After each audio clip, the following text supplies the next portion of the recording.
Bonjour à tous.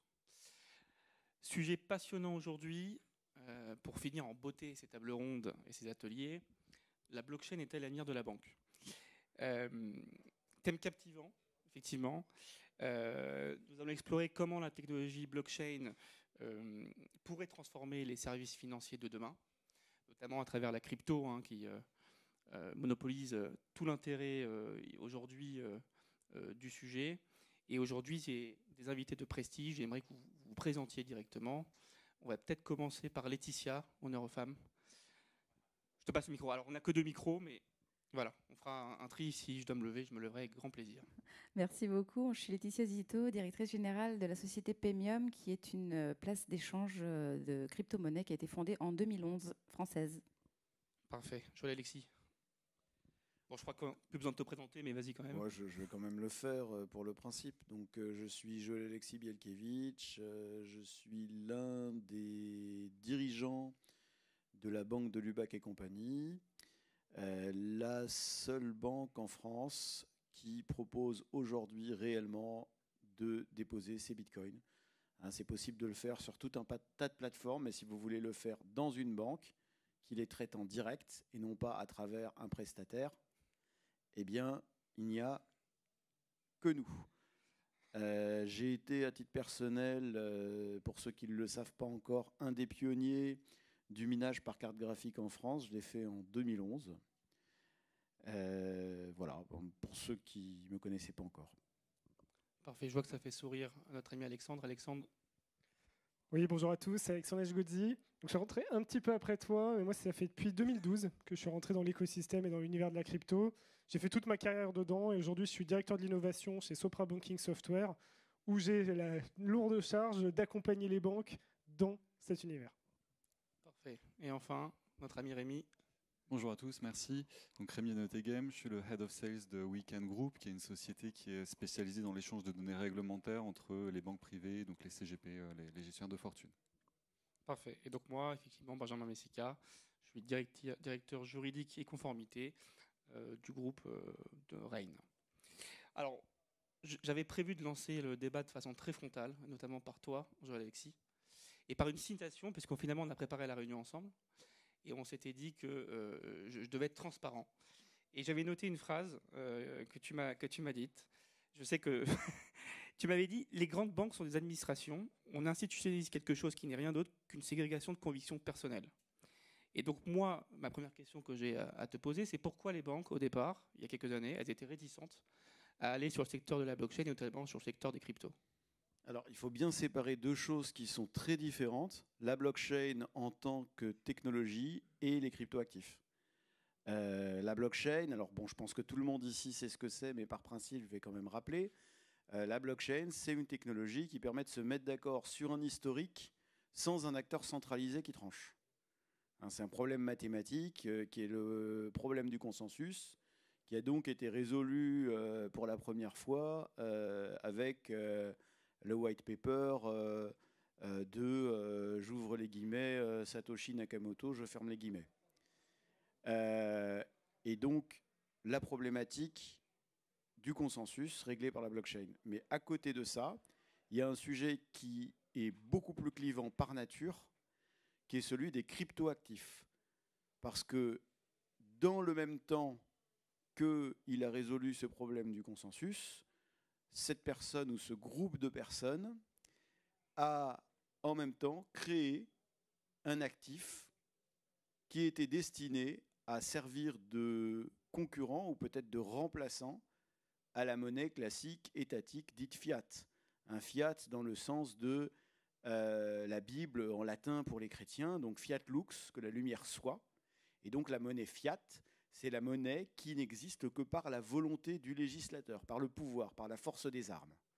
À l'inverse, le Bitcoin existe par le consensus, parce que ses utilisateurs, parce que ses mineurs sont d'accord.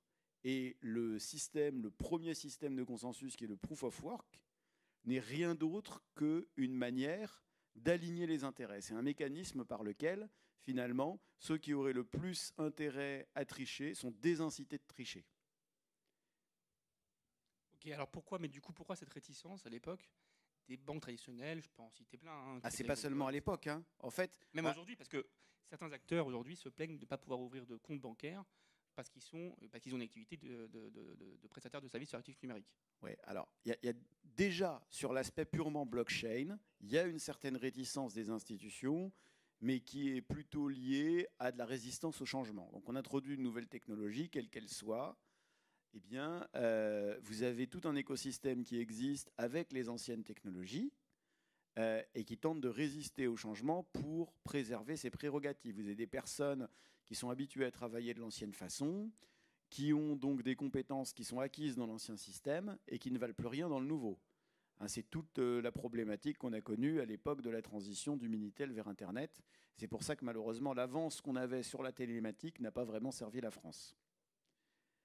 Ça, c'est pour la partie blockchain. Sur la partie cryptoactif maintenant, c'est un problème qui est totalement différent puisqu'il s'agit d'un des outils du pouvoir. La monnaie fiat est un des outils du pouvoir. Nous sommes actuellement en période électorale face à un choix, je dirais, entre Charybde et Scylla. Et en fait, ce qu'il faut comprendre, c'est que celui qui aura le pouvoir, quel qu'il soit, y compris si c'est le parti que vous détestez le plus, va avoir, alors de manière très indirecte, parce qu'en Union européenne, la Banque centrale est théoriquement indépendante, la main sur l'outil monétaire. Bitcoin est un concurrent de cela. En fait, je ne veux pas rentrer, bon, je pourrais parler pendant des heures, hein, je ne vais pas rentrer dans ce qu'est la réglementation bancaire et la manière dont on peut flécher les investissements vers telle ou telle typologie d'actifs. Il faut savoir qu'aujourd'hui, on en est à définir des objectifs climatiques aux établissements bancaires. Est-ce qu'on a demandé à la représentation nationale de voter par rapport à ça? Non. Et donc la théorie derrière les cryptoactifs, c'est vraiment de créer un actif monétaire qui ne soit pas souverain. Et ça pose des problématiques éthiques qui sont majeures. Si on ajoute à cela le manque de connaissances qui fait que certaines personnes peuvent avoir des craintes pas nécessairement fondées en matière de blanchiment et de financement du terrorisme, eh bien, on a les ingrédients parfaits pour refuser a priori de traiter les opérations. Et moi, je pense que le meilleur guide en la matière, c'est simplement de se baser sur la donnée. On peut avoir des opinions, je dirais quasiment politiques en matière de crypto, être pour, être contre, tout ce qu'on veut. Mais en fait, ce qui est vraiment intéressant, c'est qu'est-ce que disent les données sur l'utilisation des cryptoactifs pour des activités, je dirais, criminelles par rapport à la monnaie réelle. Et aujourd'hui, c'est la monnaie fiat qui est très très largement utilisée pour les activités criminelles. Très bien. Tu parlais de pouvoir tout à l'heure. Effectivement, ça me permet de faire le lien avec la souveraineté numérique. Et sur cette souveraineté numérique, comment la blockchain peut-elle être utilisée par les banques pour asseoir cette indépendance technologique vis-à-vis des gros acteurs technologiques aujourd'hui? Je pense par exemple dans le domaine du paiement, à Visa, Mastercard. Je pense pour toi, Laetitia, qui travaille chez Paymium. Ton avis sur ce sujet? Souveraineté numérique, c'est vrai que c'est une chose importante aujourd'hui. Donc on a vu, Joël Alexis l'a très bien expliqué, en France aujourd'hui, il y a les banques traditionnelles qui posent encore énormément de problèmes aux acteurs crypto. C'est-à-dire que vous avez des refus d'ouverture de compte pour les acteurs de la crypto qui sont prestataires de services sur actifs numériques. Mais pour les particuliers, vous avez des particuliers qui se font fermer leur compte bancaire, voire qui se font refuser des transactions s'ils souhaitent rentrer sur ce monde des cryptoactifs. Donc ça, c'est un réel problème. Et ensuite, vous avez un problème aussi de souveraineté numérique dans la mesure où de plus en plus d'acteurs, des bridges en fait pour acheter des crypto-monnaies sont des acteurs internationaux, qu'ils soient américains ou asiatiques. Il y a très très peu d'acteurs européens, français. Donc en France, il n'y a que Paymium quasiment qui existe, qui est un bridge, une passerelle pour pouvoir acheter des crypto-actifs en direct en tant qu'infrastructure de marché, bourse d'échange.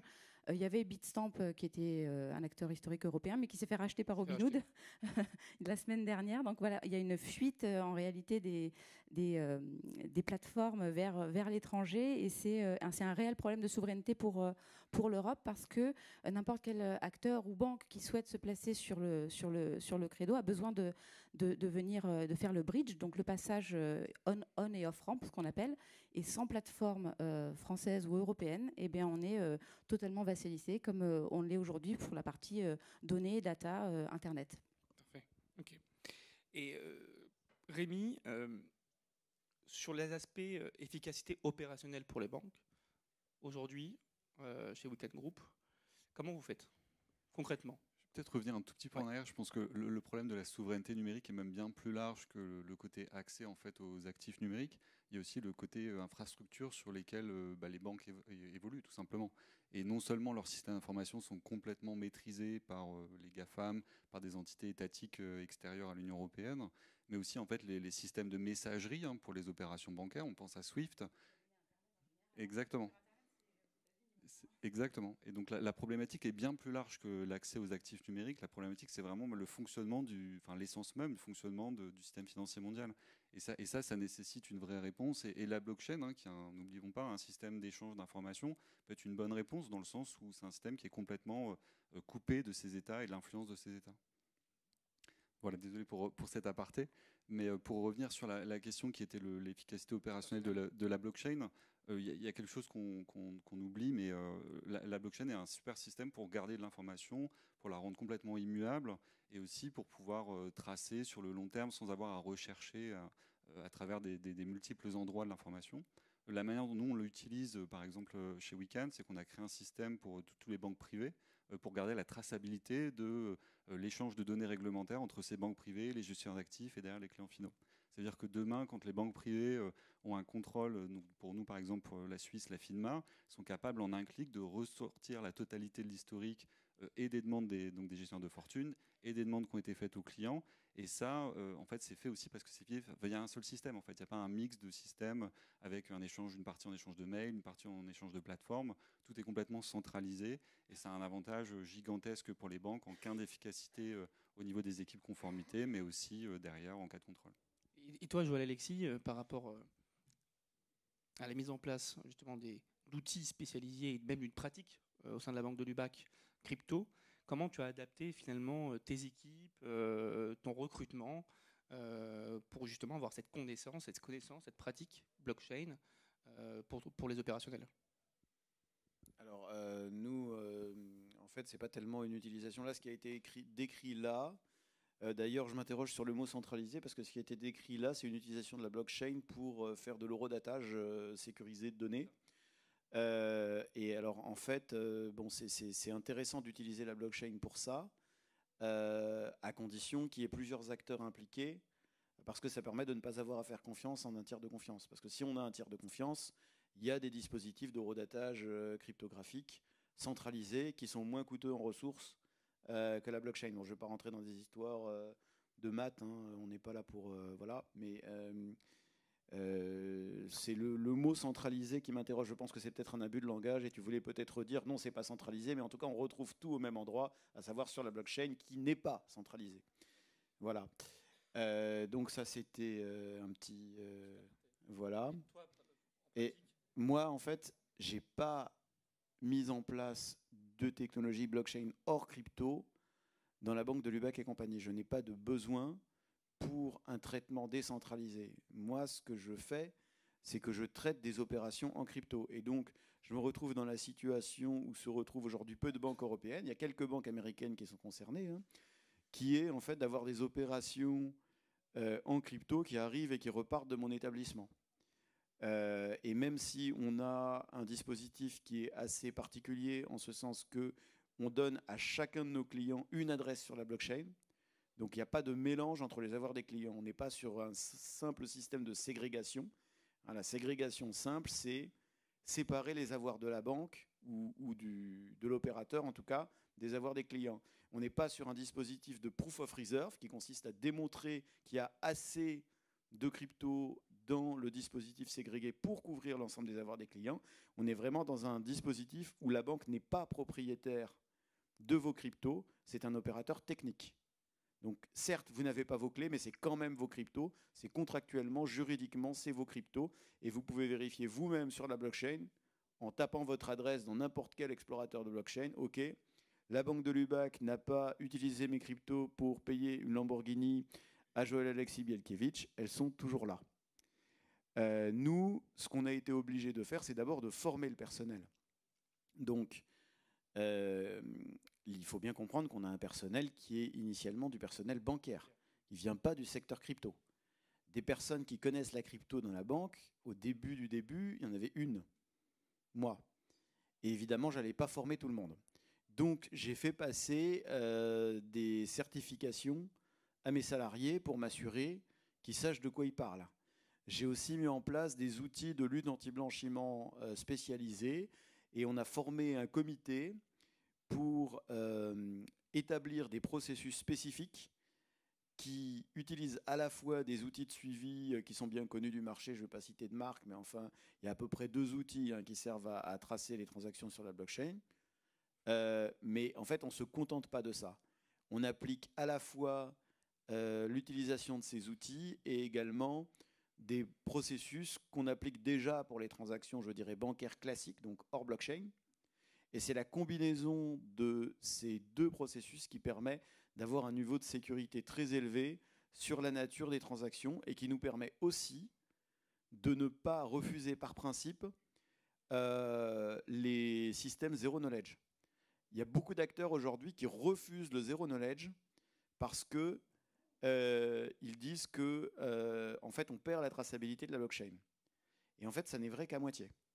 Si vous creusez, vous verrez que en fait, quand vous utilisez un système zero knowledge pour faire des transferts, vous avez toujours une clé de déchiffrement qui vous permet de retrouver la transaction. Vous n'avez pas que la preuve de la transaction, vous avez aussi une clé de déchiffrement. Et donc, en fait, on peut, si on le souhaite, non pas remonter toute la chaîne, mais en tout cas remonter un niveau de la chaîne pour s'assurer de la première provenance de la transaction.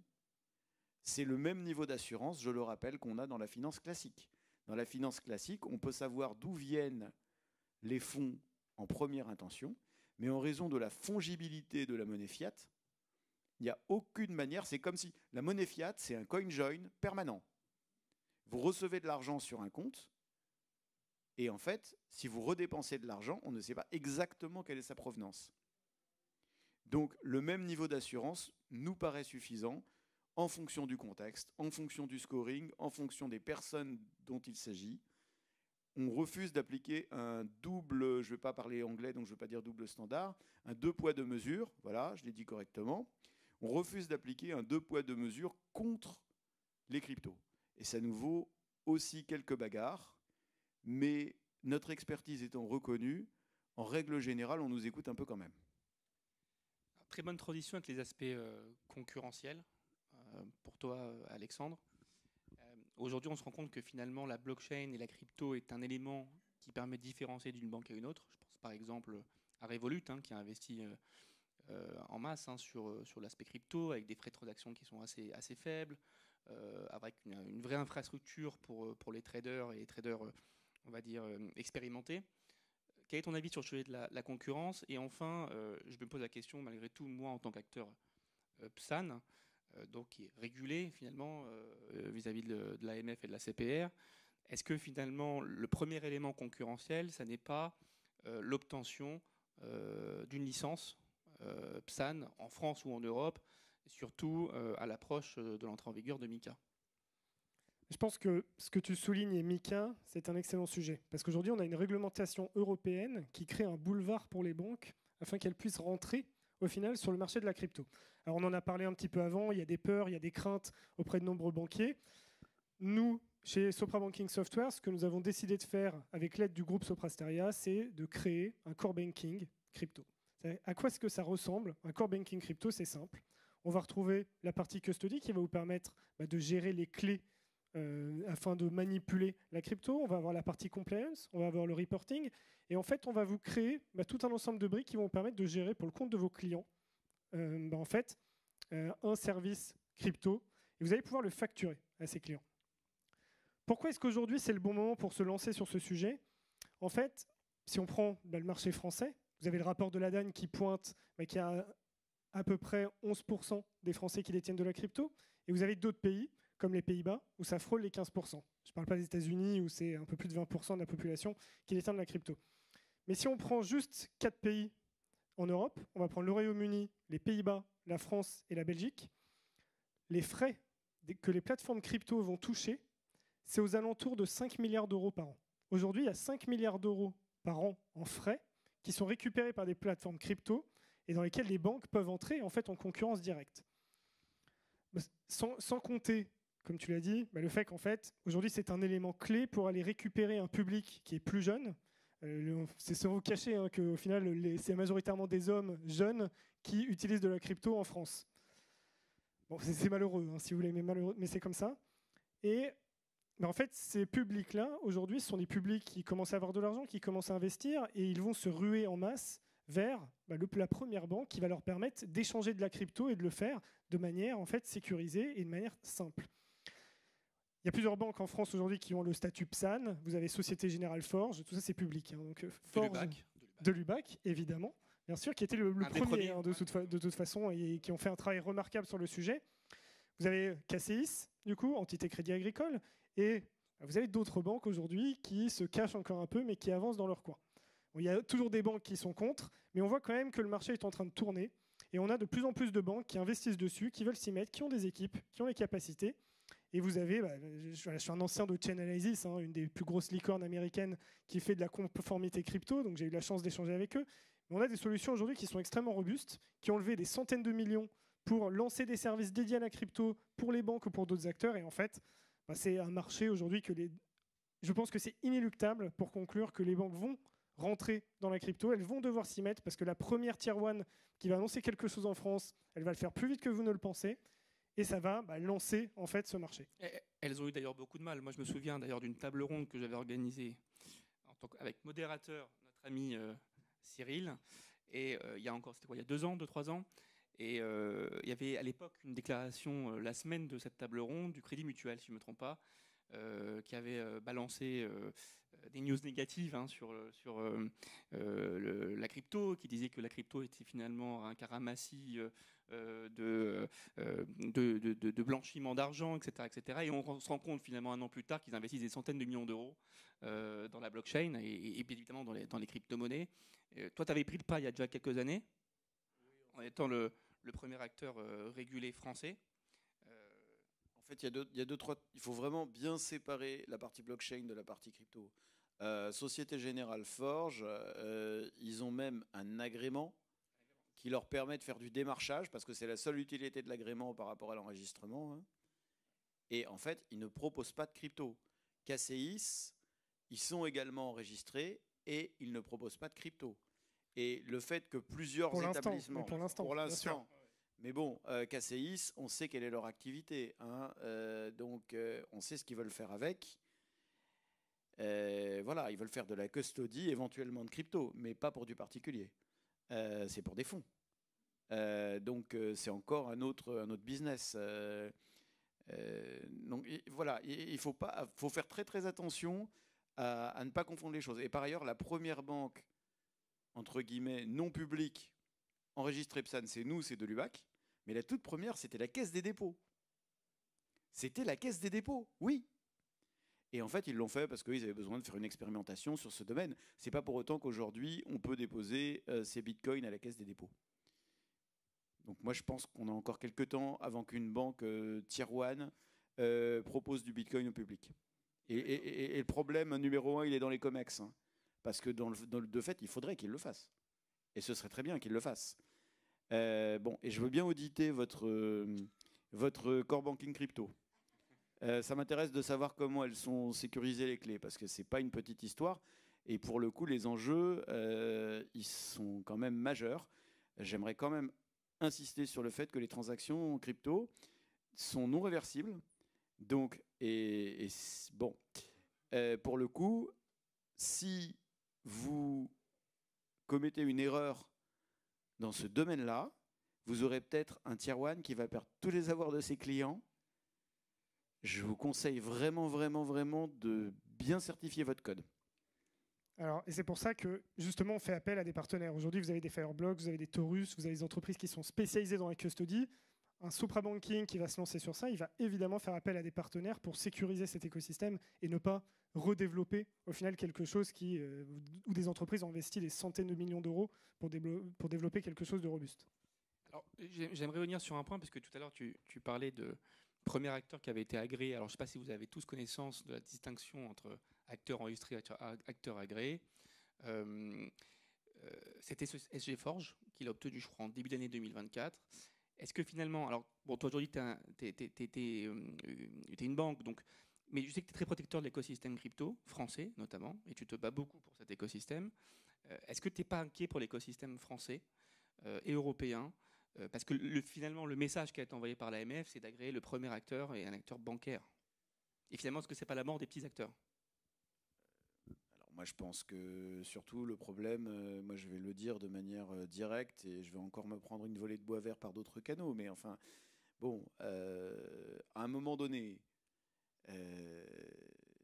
il y a eu une expertise qui s'est créée à l'autorité des marchés financiers. C'est pas filmé, tu peux y aller. Oui, bah alors allons-y. Donc il y a une expertise qui s'est créée à l'autorité des marchés financiers avec des personnes d'excellente qualité. À un moment donné, c'était absolument inévitable qu'ils soient débauchés parce qu'ils n'étaient pas payés. Quand on a des personnes qui ont un certain niveau d'expertise, il faut les payer. Voilà. Ça s'appelle l'économie de marché. Voilà. Et en fait, ces personnes ont donc été de manière inévitable débauchées par le privé. Ceux qui sont restés, évidemment, hein, ils vont dire officiellement qu'ils sont restés parce qu'ils avaient le goût du service public et qu'ils sont beaucoup plus vertueux que ceux qui sont partis. Dans la réalité, ceux qui sont restés, ce n'étaient pas forcément les profils les plus... Bon, voilà. Et je dirais pas plus. Et donc, la mort des petits acteurs, c'est surtout, en fait, il y a toute la mentalité des personnes qui étaient en minorité à l'époque où il y avait l'équipe que j'aimais beaucoup à l'AMF. Et donc, ces personnes qui étaient en minorité à l'époque sont aujourd'hui en majorité. Ce sont des gens qui sont plutôt sceptiques, qui veulent avancer lentement, qui ont surtout peur qu'on leur reproche d'avoir autorisé des choses pour qu'ensuite il y ait un problème. Alors que bon, c'est la vie des affaires, et quand on autorise des sociétés de gestion, parfois il y a un problème aussi. Et donc, c'est pour ça, nous, Banque de Lubac et compagnie, qui sommes une banque, nous avons un dossier d'agrément en attente, donc crypto, en attente depuis 1 an. C'est même plus qu'1 an maintenant. C'est même plus qu'1 an maintenant. Et pendant 6 mois, on n'a pas reçu une question. Et je pense que pour des petits acteurs, c'est pire. Voilà.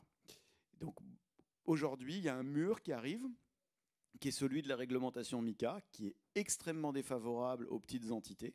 Nous, en tant que banque, on est déjà habitués à tout un tas de mécanismes qui sont des mécanismes très complexes. C'est déjà la réglementation bancaire telle qu'elle est conçue en France, contrairement aux États-Unis où il y a une réglementation adaptée pour les petits acteurs par rapport aux gros. Donc il y a une réglementation à 3 vitesses aux États-Unis. En Europe, c'est à peu près tout le monde pareil. Et il y a eu une législation qui a été passée pour créer un statut spécifique pour les petits établissements bancaires. Donc là, je parle de banque. Hein. Mais en fait, cette réglementation, elle est appliquée de manière, particulière. Voilà. Ce qui fait qu'en fait, elle est appliquée de manière apparente, mais pas réellement. Et MiCA, effectivement, ça va être très très compliqué pour les petits acteurs de s'y adapter. Ça veut dire qu'il va y avoir de la consolidation, ce qui est une manière pudique de dire que certains acteurs petits vont être obligés de se vendre. Ça veut dire aussi qu'on va perdre en diversité, et c'est aussi cette diversité qui fait la résilience du système. Quand il y a un scandale avec un petit acteur, finalement, les pertes pour le système financier global sont relativement limitées, et ce n'est pas tellement plus grave que quand c'est une entreprise de l'écosystème non financier qui disparaît. Quand il y a un problème avec un grand acteur, c'est beaucoup plus grave. Ça peut être un cataclysme mondial.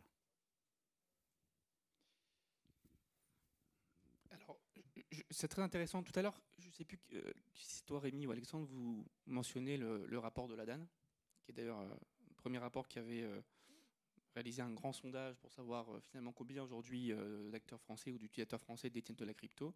Il y a aussi une réalité qui est que plus de 50% d'utilisateurs cherchent la sécurité des transactions, sont très à cheval sur la cybersécurité. Et donc l'analyse de cette étude nous dit que finalement plus de 50% des acteurs, des utilisateurs souhaitent aller vers un organisme bancaire parce qu'ils se sentent en confiance. Et cette question de confiance, je sais que toi, Laetitia, on a discuté ensemble. Sécurité, confiance, transparence. Oui, alors pour nous, il y a vraiment deux cas de figure parce qu'on est dans un écosystème qui est encore naissant et la réglementation, elle n'est pas faite pour tout le monde. C'est-à-dire qu'il y a encore beaucoup de plateformes qui sont à l'étranger, qui ne sont pas régulées et qui malgré tout adressent le marché français. Et ça, l'AMF ne fait rien du tout. C'est-à-dire que vous avez des plateformes gigantesques qui brassent des milliards et des milliards chaque jour. Les Français peuvent s'y inscrire dessus, ils ne sont pas bloqués. Donc il y a des tarifs qui sont appliqués, qui sont absolument concurrentiels par rapport à des acteurs régulés, parce que nous on a des frais derrière, on est obligé de facturer notre service, alors que des plateformes qui n'ont aucune contrainte le font pas. Donc il y a vraiment un peu deux poids deux mesures. Donc il y a les particuliers qui souvent cherchent quelque part le service le moins cher possible. Et par contre des acteurs institutionnels qui eux cherchent la sécurité et l'historique, la confiance avant tout, parce qu'ils ne peuvent pas se permettre d'avoir des problèmes.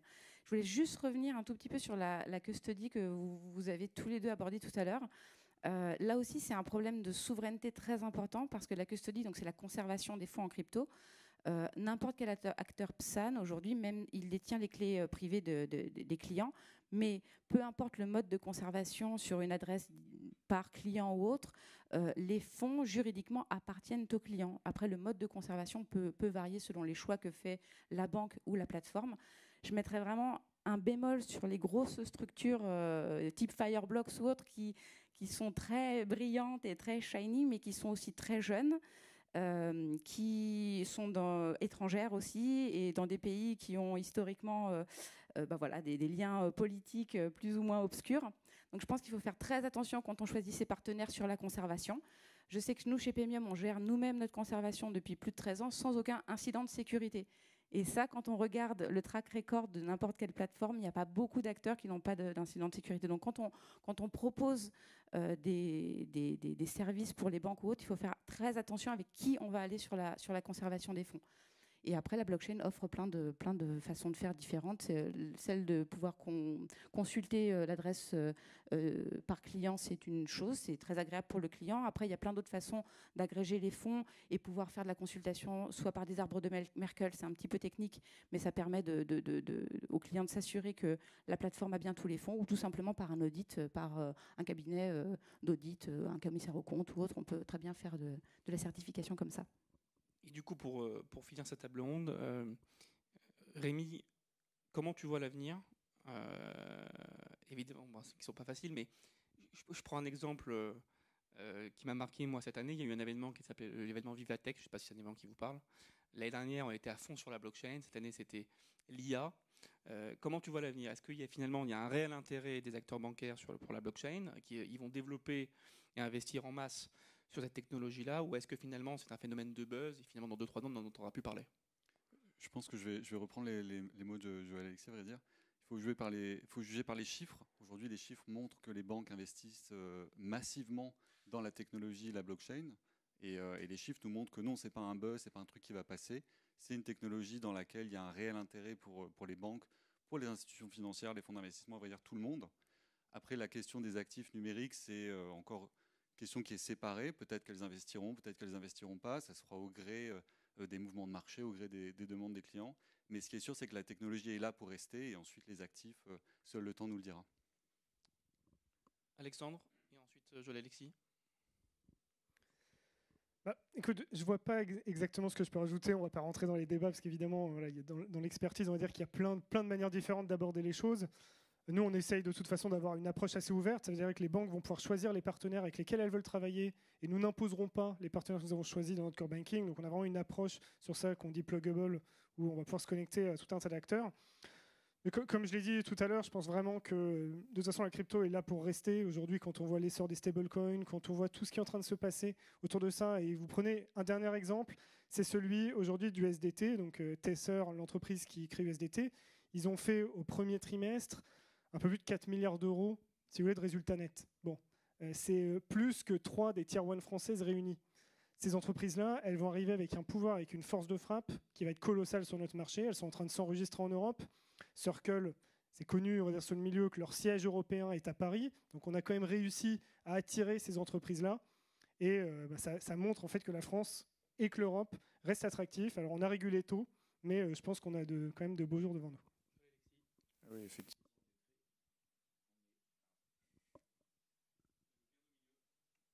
Oui, on est très attractif pour attirer effectivement les filiales de grands acteurs étrangers. Et c'est bien, il vaut mieux qu'ils soient chez nous qu'à Dublin. Ce serait quand même bien qu'on permette aux acteurs français de se développer et de rayonner dans le monde. Et pour ça, malheureusement, on est un petit peu moins fort. La technologie blockchain, elle est très intéressante pour tous les aspects, tout ce qui est multilatéral en fait, hein, et notamment transactions, y compris transactions fiat, échange de titres, le caractère atomique de la transaction, c'est génial pour les salles de marché. Il y a tout un tas d'aspects hors crypto qui sont très intéressants. On n'a pas prononcé une seule fois ici le mot smart contract. Alors le smart contract, ça n'est pas la solution magique au problème juridique qui avait été envisagé par certains il y a 2-3 ans, à l'époque où ça buzzait, où personne ne savait encore trop ce que ça voulait dire. Mais ça permet de régler tout un tas de problèmes du monde financier de manière automatique. Et ça permettra peut-être aussi demain d'apporter un petit peu plus de sécurité sur les cryptos usuels.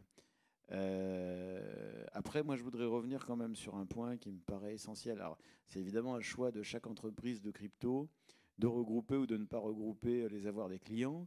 Les arbres de Merkle, bon, ben, c'est la proof of reserve, hein, donc c'est en fait démontrer qu'on a des avoirs suffisants pour couvrir l'ensemble des avoirs des clients. Mais une notion de propriété, lorsque les avoirs ne sont pas individualisés, moi, pour ma part, je considère que ça peut être une étape, mais il va falloir franchir la suivante. Voilà. Je considère que c'est quand même un minimum de dire vos avoirs sont là et pas là. Le mot de la fin, oui, ça c'est évidemment que les avoirs doivent être là pour tout conservateur, c'est le minimum. Moi je pense que les applications sont immenses qui vont arriver prochainement. Je crois qu'on n'a pas encore créé les applications qui vont être celles qui vont faire le boom de demain. Donc absolument ravi d'être dans ce secteur-là et de participer à la suite.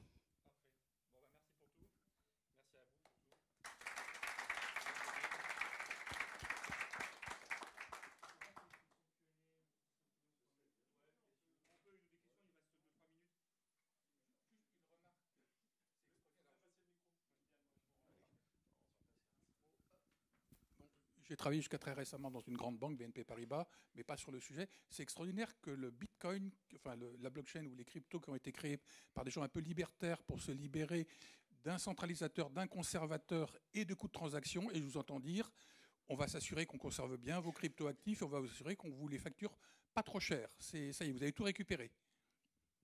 Alors, je vais peut-être commencer, mais je pense qu'après c'est un bon sujet pour les autres. Mais en fait, c'est une question de sortie aussi et de passage vers une monnaie plus traditionnelle. Le vrai sujet est là, c'est qu'il y a toujours eu ce pont qui a plus ou moins été bien fait par le passé. Il y a eu de nombreux cas, on va dire, de hack. Mais je pense que c'est parce que les gens ont besoin de ça, parce qu'il n'y a pas une adoption, on va dire, massive de la crypto aujourd'hui en Europe, qui fait que, eh bien, les gens ont besoin d'aller convertir ça en euros.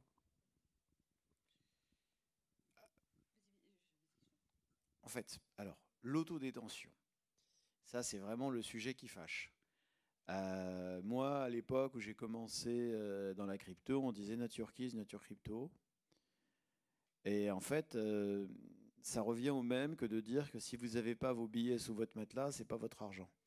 C'est à la fois vrai et pas vrai. Aujourd'hui, si vous conservez vos cryptos dans une brique hardware, on pourrait citer par exemple l'excellente entreprise française Ledger, hein, eh bien, vous êtes protégé contre un certain nombre de risques, vous n'êtes pas protégé contre tous les risques. Imaginons que vous conserviez comme ça 10 ou 15 millions dans un ledger. Bah, le plus grand risque que vous courez, c'est pas qu'on pirate votre ledger, hein. Le plus grand risque que vous courez, c'est qu'à 4 heures du matin, des gens munis de Kalachnikov s'introduisent chez vous. Et puis ensuite, je ne vous fais pas un dessin parce que je n'ai pas envie de raconter un film d'horreur. Mais en fait, c'est toute la problématique de l'autodétention. Ça vaut aussi si vous avez de l'or chez vous dans un coffre. Alors, il y a des moyens de s'en protéger aussi. Mais ces moyens sont un petit peu plus complexes que simplement d'avoir un ledger. Et justement, c'est tout l'intérêt, tout l'intérêt des smart contracts, tout l'intérêt de dispositifs qu'on peut mettre en place, parce que c'est le problème aujourd'hui qui fait qu'on est toujours obligé d'avoir recours à des intermédiaires qui ne sont pas forcément utiles. C'est justement ce risque de braquage. Et pour mettre fin à ce risque, eh bien, il n'y a pas 36 solutions. Il faut aussi mettre fin à la disponibilité immédiate et à l'irréversibilité des transactions. Voilà. Mais ça, l'innovation en matière de blockchain est sans fin, hein, et puis les protocoles évoluent aussi. Donc, on en reparlera dans quelques mois, dans quelques années. Il y a des choses qui vont sortir. Je n'avais pas beaucoup de choses à ajouter, mais en fait, c'est la demande qu'on a des clients parce que conserver soi-même ses cryptos, c'est compliqué, technologiquement parlant. Les gens n'ont pas forcément les compétences pour le faire. Et en effet, il y a d'une part le risque de sécurité personnelle, on va dire, et d'autre part l'irréversibilité des transactions. Quand on se trompe dans la blockchain, il y a différentes chaînes. C'est assez compliqué et après, on ne peut pas revenir en arrière. Oui, merci beaucoup. C'est vraiment passionnant. J'ai une question pour Joël Alexis et une autre complémentaire pour Alexandre. La première, c'est pour Joël Alexis. Vous avez précisé que vous n'avez pas utilisé la technologie blockchain en tant que telle, vous êtes orienté vers la crypto. Pourtant, vous venez de nous dire effectivement que le smart contract, c'est une technologie qui présente un certain nombre d'intérêts, ce que je partage moi comme conviction. Donc, je me pose la question, pourquoi finalement ne pas avoir utilisé le smart contract dans le cadre de process peut-être plus opérationnels dans la banque de l'UBAC. Donc ça, c'est plus pour vous. Et la deuxième question, c'est du coup pour vous, c'est un peu corollaire. Vous allez construire un core banking system crypto, très bien, mais du coup, est-ce que vous envisagez d'utiliser la blockchain et du coup de l'ouvrir à d'autres processus cœur de métier banque qui pourraient bénéficier de la blockchain? Alors, la blockchain, donc, c'est la solution au problème du consensus décentralisé. Donc, c'est comment mettre d'accord plusieurs acteurs dont les intérêts ne sont pas alignés sur un historique.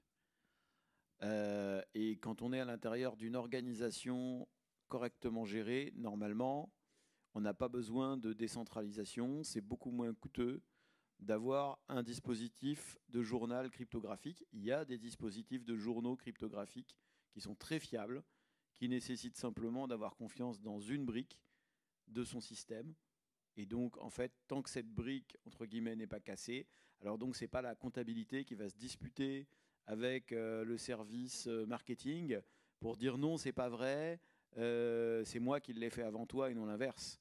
À partir du moment où la brique mise en place par l'informatique dit oui, c'est la compta qui l'a fait en premier, ben c'est terminé, tout le monde est d'accord. Donc voilà pourquoi on n'a pas utilisé de blockchain et de smart contract en interne. Après, si un jour il y a de l'appétence pour tout ce qui concerne les transactions multilatérales, et notamment tout ce qui concerne la précompensation, de mettre en place des choses en interbancaire, là, ça pourrait être un sujet qui pourrait nous intéresser, mais on ne peut pas le faire tout seul. Et bon, je ne vais pas rentrer dans les détails de ce que fait la Banque de l'UBAC et compagnie, qui fait énormément de choses et qui est aussi une banque correspondante, qui est en train d'être pas mal présente sur le marché africain. Mais effectivement, il y a potentiellement des intérêts pour le mettre en place dans le futur, mais pas pour l'intérieur d'une organisation. Et pour répondre à votre deuxième question sur toute la partie, est-ce qu'on pourra intégrer d'autres blockchains à un core banking system? Nous, notre core banking system, il est vraiment conçu pour les cryptoactifs. La problématique avec les blockchains privées ou consortiums qui sont créés par ces acteurs, c'est que souvent, elles sont sur des technologies différentes. Hyperledger, Fabric, Enco, Corda, tous ces protocoles, en fait, qui, eux, n'ont quasiment rien à voir avec un protocole crypto public, qui n'ont pas fonctionné de la même manière. J'ai fait une quarantaine de projets sur du Fabric ou du Corda dans ma précédente vie, donc je peux vous dire que c'est assez différent. Et surtout, moi, j'y vois personnellement un intérêt décroissant, on va dire, des banques et de certains acteurs qui, au final, commencent à se dire que la blockchain publique, ça peut être plus intéressant parce qu'il y a moins de coûts d'opération.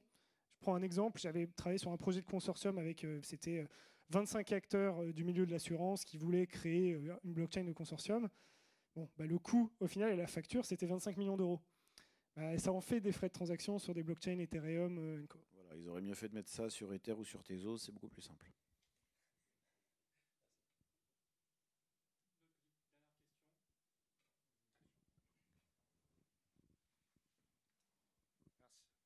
Je vais vous poser la question, parce que du coup, il y a Proof of Talk en ce moment donc, sur le sujet crypto, cette semaine. On a vu toutes les grandes banques, hedge funds du monde, enfin tout le monde est en train de faire de la crypto. On a l'impression que ça va beaucoup plus vite de ce côté-là, on va dire finance, qui va trader des dizaines, des centaines de millions, quasiment tout est on-chain, les opérations, etc. Mais côté retail, il n'y a encore rien. Donc est-ce que ça va arriver pour nous aussi retail, ou ça va rester plutôt de ce côté-là? Et une dernière question ici sur les stablecoins. Ce que vous en pensez, ce que ça va devenir? Est-ce que c'est de la monnaie? Et pour un banquier, est-ce que avoir des euros sur mon compte en banque, c'est comme avoir des stables? Stablecoin, je sais qui peut avoir la réponse.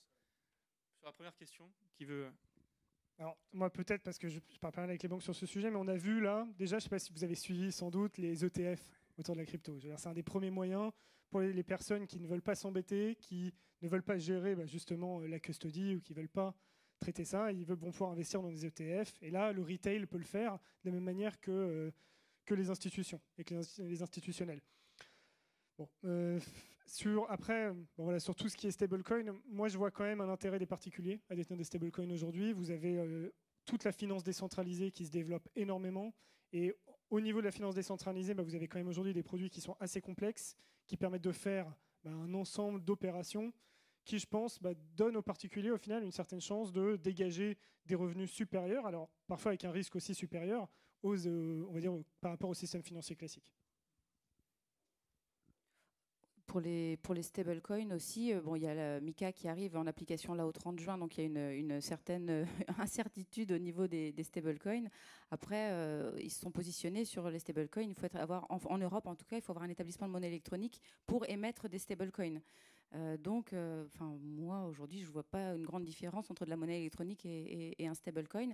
Après, il existe d'autres stablecoins qui vont être plus algorithmiques et pour lesquels ce qu'il y a derrière, ça peut être des bons ou des choses un peu différentes que juste de la réserve 1 pour 1 en euros ou des bons du trésor. Enfin, c'est pas encore clair. Il y a plein de stablecoins différents qui existent, mais sur ceux qui sont amenés par MiCA et avec un établissement de monnaie électronique, ça s'assimile quand même beaucoup à de la monnaie électronique. On verra ce que ça va donner. Puis après, il y a le sujet de la fiscalité autour. Ils vont même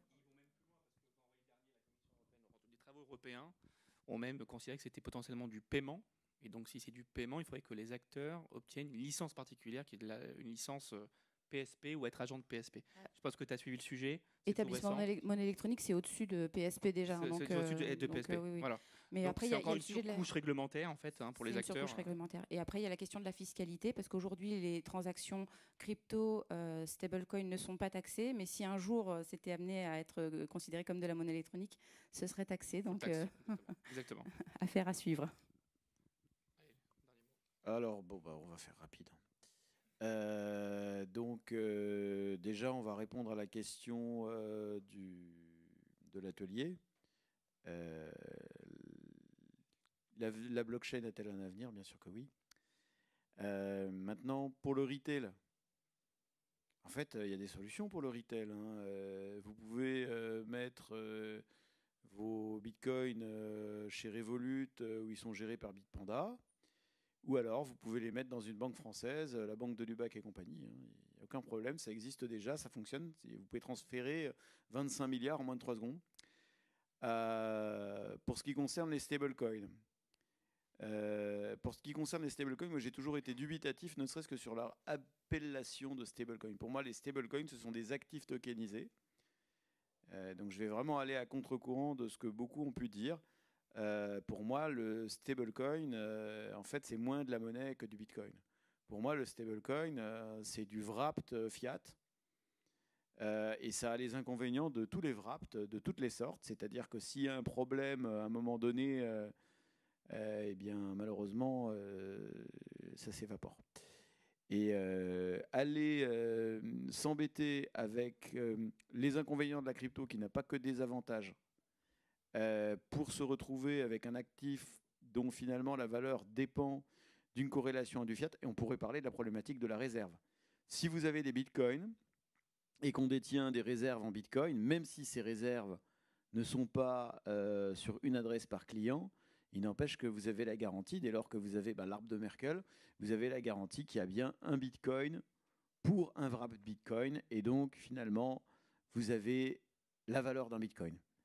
Si vous avez un stablecoin euro sur lequel la réserve, c'est de la dette d'État, excusez-moi de vous le dire, mais en fait, vous êtes soumis aux fluctuations des marchés.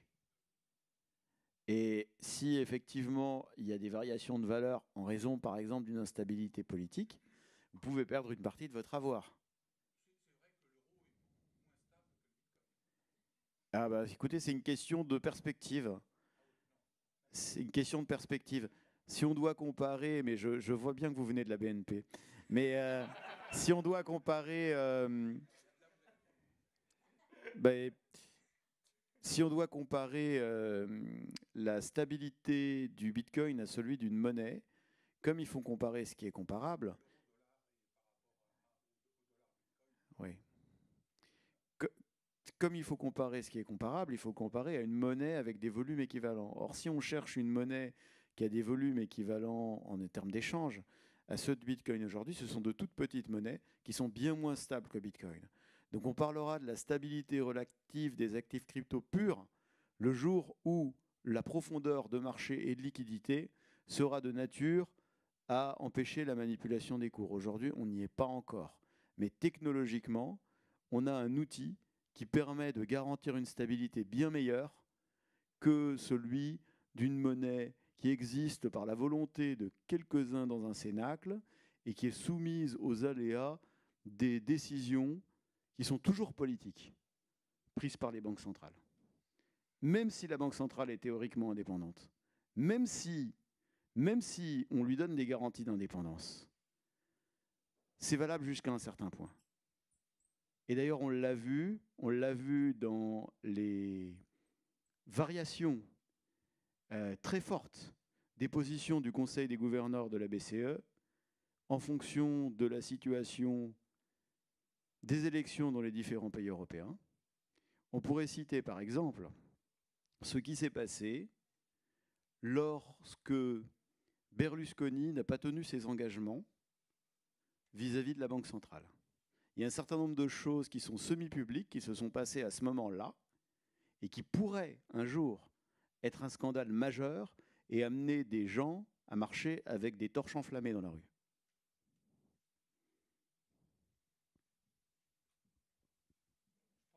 Je pense qu'on est bon, on a dépassé les horaires. On va sortir avec pas les gilets jaunes, mais les gilets rouges. Merci à